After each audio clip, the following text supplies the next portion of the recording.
E, Nath, algumas coisas aqui que eu achei bem interessante da gente conversar, pra mulherada saber, né? Que você saiu de endividada, quando você morava em outra cidade, né? Eu já escutei a sua história. Pra faturar 20 milhões por ano. Sim. Como é que foi essa virada? Cara, foi muito legal, porque eu fui pro fundo do poço. E eu falo que o fundo do poço foi o melhor lugar que eu visitei. Depois que a gente sai dele, que a gente percebe. Exatamente. E sabe o que é Depois difícil? a gente agradece. Agradece, é isso. Eu recebo mensagem da galera desabafando muito, que eu acho que a galera vê minha história e fala. E tem um momento, quando você sai do fundo do poço, é muito difícil passar por essa jornada, mas chega um momento que faz sentido o fundo do poço. Você começa a agradecer por ter passado. Você começa a agradecer os erros que você já cometeu, que você começa a se perdoar. E aí você se prepara para uma nova vida. Eu passei muito por isso. Então, eu me separei, voltei a morar em São Paulo. E foi um divórcio muito difícil, já tinha uma filha de 2 anos e meio. E eu voltei para casa dos meus pais. E como eu não me formei, nada, lá eu comecei a trabalhar com sobrancelha nessa cidade do interior. Você não é formada? Não sou formada em nada. Ah, nem eu. Olha que louco. Olha que coincidência. Que signo você é? Sou Libra. Eu sou Gêmeos, aquelas, já pensou se fosse... Gêmeos, eu gosto de Eu Gêmeos. também gosto de Libra. Gêmeos é meio louco? É muito louco. Eu adoro quando eu falo, a minha bio tá assim, ó, como que é? Sou... metade louca e a outra também. Tá na minha bio. Tem os dois lados, né? É muito. Libra é mais equilibrado, assim. Muito. Gêmeos não, vai mudando também. Mas aí eu me divorciei, voltei a morar em São Paulo e voltei pra casa dos meus pais. E eu não queria voltar pra casa dos meus pais, porque era um ambiente muito machista. E eu apanhei até 21 anos, era muita gritaria. Eu não falo isso pra me vitimizar hoje, eu falo isso porque acontece ainda com muita mulher. Então, quando eu voltei pra casa com a minha filha, automaticamente eu levei a minha filha pro mesmo ambiente que eu lutei muito pra sair. Porque ela teria educação igual a minha. Eu vejo hoje que a minha irmã com os filhos dela moram lá e é isso. Então, assim, eu não queria que a minha filha... Eu me senti muito culpada, porque ela tinha 2 anos e meio, ela era a maior vítima da história. E por muito tempo eu fui tão egoísta que eu fiquei um tempo achando que o mundo tinha culpa, menos eu. Nossa. E a gente só muda quando a gente percebe que a gente errou. Eu vejo você falando, eu 100% incrível como eu me identifico. Eu fiquei também um tempão falando, nossa, que absurdo que fizeram comigo. Exato. Coitada de mim, eu não merecia. Isso. Só que quando você encontra maturidade pra falar, peraí. Coragem. Coragem. Onde foi que eu errei? Quais foram os meus erros? Porque eu não fui santa. Exato. Onde foi que eu errei? O que eu fiz de errado? Qual é a minha parcela de culpa nisso? Cara, é uma liberdade. É uma liberdade. Porque você liberta o outro. Total. Né? Eu acho que é mais pelo outro. Você dá o perdão pra outra pessoa e você também entende que você não foi 100% a vítima. Você fez o que você podia naquele momento, com a cabeça que você tinha. E que você, se você se colocou lá por conta de decisões que você tomou, exatamente. Você tem que começar a tomar novas decisões. É que a gente não vai colher morango plantando banana, né? Então você tem que ter novas decisões para você colher novas coisas. E foi muito que eu passei isso lá. Então eu voltei me vitimizando, me sentindo a coitadinha.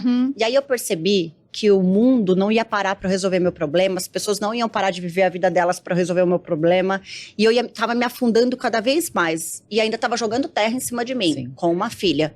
E aí, quando eu voltei para São Paulo, todo mundo falou, filha, não vai fazer sobrancelha, sobrancelha não é profissão, não dá dinheiro. E realmente, naquela época, não dava, né? A gente não via mulheres que faziam sobrancelha, ou unha, ou cílio, cases de sucesso. Até deveriam existir, mas não aparecia tanto. Então, nossos pais não viam isso como futuro. Realmente. Não achava que era uma profissão, né? Não, e eu só comecei a fazer sobrancelha, foi um jeito muito inusitado. Muito. Não tem nada a ver. Eu nunca pensei em trabalhar. Inclusive, eu tinha até preconceito, olha que bobeira. Mas a menina que trabalhava na clínica que eu trabalhava como recepcionista, pediu as contas e deixou um monte de cliente sem retoque. Porque é um trabalho que ela paga, na época, tipo, R$500 e ficava com retoque incluso. Ela foi embora nesse meio tempo e ficou muita cliente sem retoque. Aí então, reclamando, pediu dinheiro de volta e com razão. E aí não tinha como resolver. Aí eu falei, paga esse curso de micropigmentação pra mim. Aí eu fui, aprendi por conta disso, voltei, aí atendi, me apaixonei. E aí eu realmente me encontrei nessa área. Mas foi muito do nada, assim, querendo resolver um problema. E geralmente, quantos problemas a gente deixa de resolver e neles tem a oportunidade que a gente precisa. Aí, beleza, me separei e voltei. Aí eu falei, não, preciso atender. Comecei a atender sobrancelha, eu ia nas lojas, ficava amiga da gerente, da vendedora e dava sobrancelha pra elas de graça. Então, você também tinha essa paciência de fazer o lobby, de conversar também, Total. Porque no começo eu não era boa. Eu era muito ruim de sobrancelha, muito ruim, muito. Tanto que eu dei remoção de micropigmentação pra todo mundo do meu começo. Hoje eu dei pra todo mundo. Porque não era Sério? bonito, mas elas queriam voltar. Porque eu tratava tão bem elas, Sim. eu dava tanto amor. Eu percebi que os abraços que eu dava era o que mais fazia elas voltar. Porque aí eu comecei a perceber, cara, tem mulher que não recebe um abraço há semanas. Uma palavra de atenção, uma pessoa que realmente Ouvir. olha pra ela Exato. e vê o que tá Era acontecendo com isso, você, o era que isso. você tá precisando. Até O que mais arrepia, porque tem? era isso que elas precisam. E hoje a gente fica querendo enfeitar e não faz o básico, bem Sim. feito. Mas aí aqui eu comecei a ter essas clientes e comecei a empreender, assim. Eu falei, cara, eu não quero só ser profissional de sobrancelha, eu quero ser empreendedora, eu quero ter uma técnica, eu quero ter clínica, eu quero ter franquia. Você começa a pensar... Você teve essa visão. a gente começa... É uma chavinha que você começa a não se ver como a mão de obra, você não se vê só você trabalhando e ganhando, e você já começa a conseguir enxergar outros Ampliar, meios né? de ganhar, porque eu tava toda endividada, eu tinha Sim. 90 mil de dívida, carro com busca e apreensão, não tinha cartão de crédito, não tinha nada, então eu precisava pensar em ganhar dinheiro.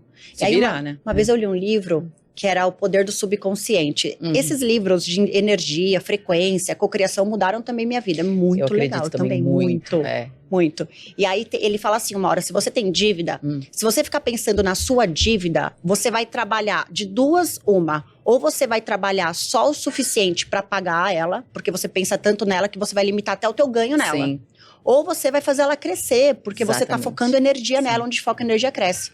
Aí ele falou, se você tem dívida, você tem que mudar o pensamento. Em vez de pensar como eu vou pagar a dívida, é como eu faço para ter múltiplas fontes de renda. Então o É sempre questionamento... pensar o positivo. E o, né? o questionamento positivo. Se Sim. eu quero ter múltiplas fontes de renda, a pergunta que eu tenho que fazer é como eu faço para ter? E eu ia dormir pensando nisso. Não E é aí não pensar como eu vou pagar essa dívida, Exato, não. Como eu terei mais trabalho para pagar Exato, eu isso. preciso trabalhar mais. Eu sabia que o meio de eu conseguir era trabalhar. Sim. E aí eu comecei a atender e aconteceu. E aí eu entrei na internet também nesse meio tempo pra Você postar criou os meus rede trabalhos. social. Sim. Isso em 2017. E aí eu comecei a postar os meus trabalhos, começou a crescer. E aí teve um dia muito legal que eu atendi a mãe da Gabriela, que era Pugliese, lembra? Sim, Goja Moraes, sim. eu adoro ela. E eu atendi, e uma vez em 2015, eu nem trabalhava com sobrancelha, a Gabriela ajudou a gente a achar minha mãe. Ela já tava começando a crescer na internet, minha mãe desapareceu. Ficou 5 dias sumida. Aí a Gabriela viu a foto da minha mãe, postou no Instagram dela na época. E eu, assim, sem me conhecer, foi super genuíno. E aí o Datena gravou uma matéria pra ajudar a achar minha mãe naquela época. Olha que loucura. Aí a gente achou minha mãe, tava perdida, teve um surto de memória e tal. E aí, beleza, passou. E eu queria muito agradecer. Eu acho que a frequência da gratidão, ela traz coisas muito boas pra gente. Porque aí, em 2017, ou seja, não tem nada a ver com aquela época. Aquela época eu só era recepcionista, não fazia sobrancelha ainda. E aí, porque eu comecei em 2016. Aí, eu atendi a mãe dela na minha salinha. Aí, eu aluguei uma salinha de 30 metros pra atender as clientes que eu atendi em casa. Sim. E aí, eu atendi a mãe dela. E eu contei pra mãe dela a história com a Gabriela, da minha mãe. Aí, ela começou a chorar. Contou pra Gabriela. A Gabriela postou sobre isso e postou a sobrancelha da mãe dela.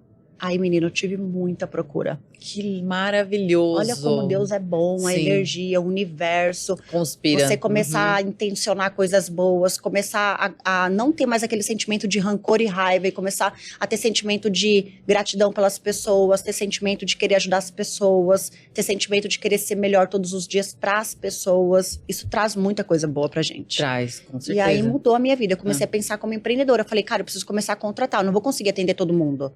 Então eu preciso ter pessoas que eu vou treinando. Porque aí me deu um insight. E se eu caísse, tropeçasse, quebrasse a mão? Como é que eu ia viver? Eu ia Como é que eu ia voltar me pra onde eu sustentar? tava. Ou seja, o desespero de voltar pra onde eu tava é o que me fazia continuar e pensar grande. Aí eu comecei a contratar, aí eu comecei a entender sobre consumo, sobre comportamento de pessoas, sobre marketing. Eu me encontrei em marketing, branding, construção de marca e comecei a estudar muito. Então você estudou, fez curso Não sobre... fiz não, comecei a ler. Você foi ler, tá? Fui lendo, eu fui lendo sobre neurociência.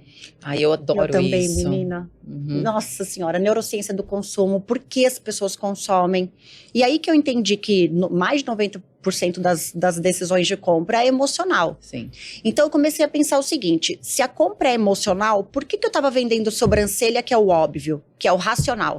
Entende? Sim. A mulher que compra sobrancelha, se você só vende sobrancelha, ela tá comprando pela razão.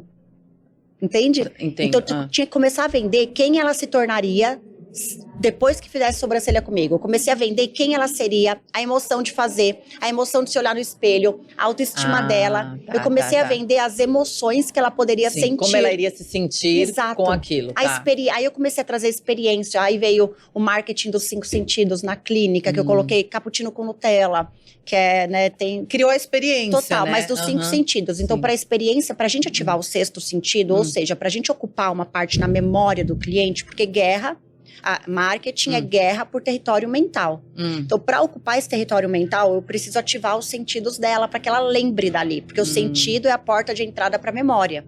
Olha que louco. Interessante. Então, eu coloquei lá, por exemplo, cappuccino com Nutella, paladar. Aí eu coloquei um cheirinho, que eu mandei fazer, eu escolhi uma identidade olfativa. O aroma do lugar. Que ativava os sentidos dela de calma, tranquilidade, infância. Então, trazer memórias da infância é muito bom. Aí eu coloquei playlist, só que não era uma playlist para todo dia. Era uma playlist para segunda-feira, que era uma musiquinha mais melancólica. Na terça era outro tipo de música, na quarta era outro, na sexta era sextou. Então tinha uma playlist para cada dia que fazia meio sentido com o mood da galera. Aí tinha o visual, aí eu coloquei um monte de flor. Quando eu fui para uma casa maior, que eu aluguei uma casa na rua, porque a primeira salinha foi num prédio comercial. Aí eu coloquei flor nela inteira, o rosa. Então o visual também chama atenção, porque não é comum ver uma fachada toda de flor. Toda rosa com flor, sim. Exato. Eu acho a coisa mais linda. É lindo, eu sou apaixonada. E acabou virando os ícones da marca. Sim. Então, depois da experiência, eu percebi que alguns ícones foram ficando mais marcantes. Então, a flor ficou muito marcante. Sim. O rosa ficou muito marcante. E o pijama. Porque a gente trabalha de pijama lá. Então, são os ícones que eu comecei a reforçar em tudo quanto é comunicação. Flor nos papéis, em tudo que a gente vai fazer. Por exemplo, a minha roupa tem flor na blusa. Então, eu comecei a repetir o branding o tempo todo. E o pijama, ele veio quando eu comecei a dar curso.